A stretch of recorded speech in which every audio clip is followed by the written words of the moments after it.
አስጠነቅቅሃለሁ ግን አልፈራህማ።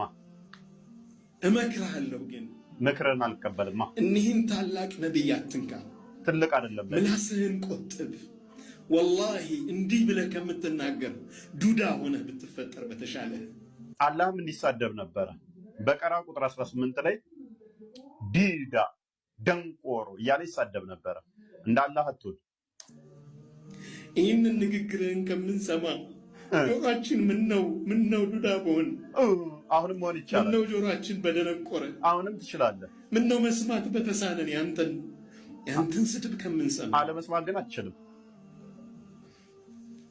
አለመስማት አትችልም። ምክንያቱም ነብይን ትከተላለህ። ሱና ነው። ሱራ 960 ጀምሮ ነብይ 61 ላይ ጆሮ ተብሎ ተጠርቷል። ለምን? ወሬ ሰሚ ስለሆነ ይሰማና መገለጥ መጣልኝ ብሎ ይናገራል።